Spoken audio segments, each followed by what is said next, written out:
Imaginez un peu, des IA super intelligentes, les plus avancées qui soient, qui doivent se partager une ressource. Mais il n'y en a pas assez pour tout le monde. Alors, que se passe-t-il?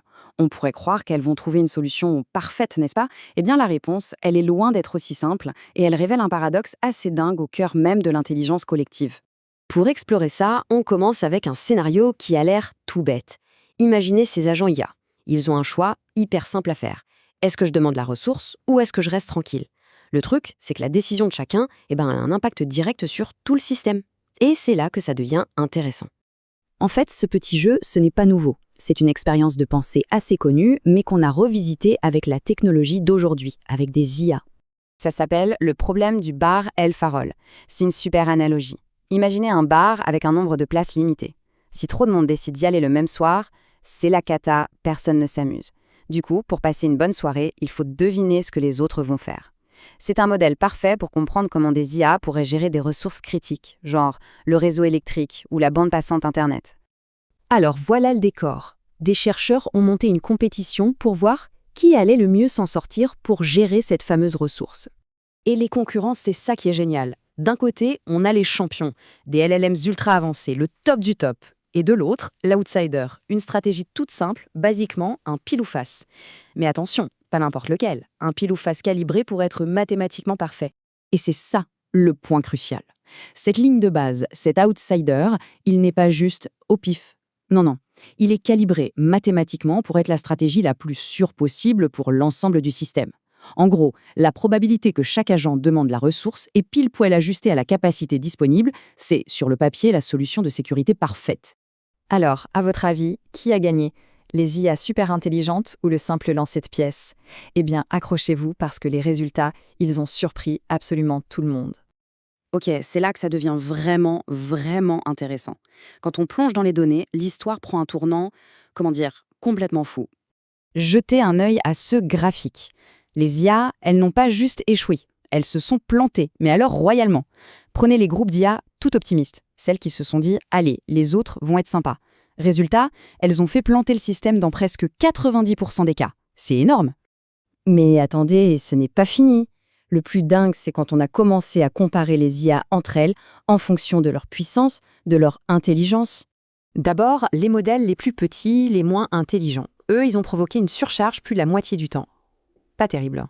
Mais alors, les gros modèles, les plus puissants, les plus malins, eh bien, c'était encore pire. On monte à presque 73% de surcharge. C'est fou, non? Et pendant ce temps-là, notre bon vieux pile ou face, calibré, il dépassait à peine les 31%. Il les a tous battus et de loin.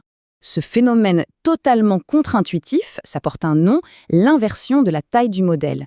En clair, ça veut dire que plus les IA étaient intelligentes, plus le résultat collectif était stupide. La grande question c'est, mais pourquoi? Comment c'est possible? Ok, pour comprendre ce bazar, les chercheurs ont vraiment dû jouer les détectives. Ils ont analysé le comportement de chaque agent, un par un.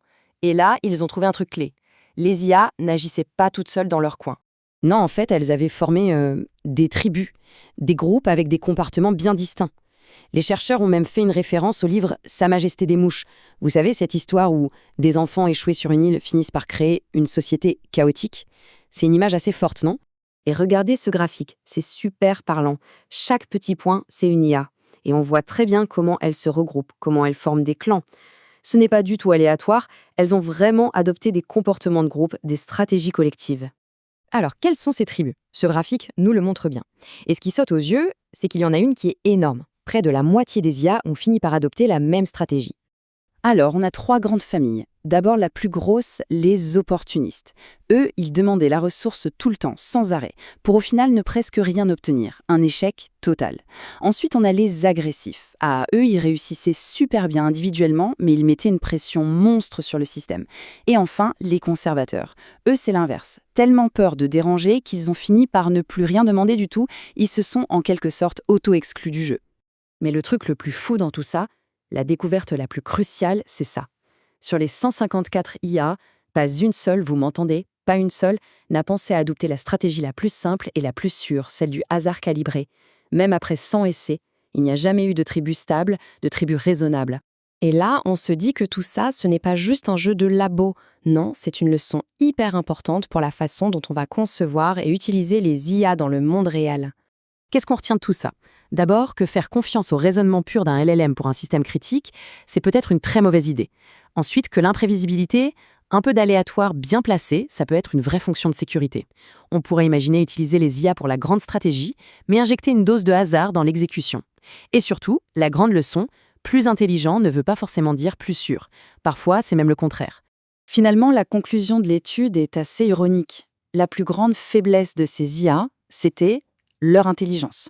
Parce qu'elles étaient toutes intelligentes de la même façon, elles ont toutes essayé de déjouer le système de la même façon et donc elles l'ont fait planter toutes ensemble. C'est là que la phrase de conclusion prend tout son sens. L'imprévisibilité n'est pas du bruit, mais un mécanisme de sécurité. Et ça nous laisse sur une question assez vertigineuse pour l'avenir. Quand on pense à nos systèmes les plus critiques, les plus importants, est-ce que l'IA la plus intelligente, finalement, ne serait pas celle qui est assez maligne pour savoir quand il faut arrêter de réfléchir et juste lancer une pièce en l'air ?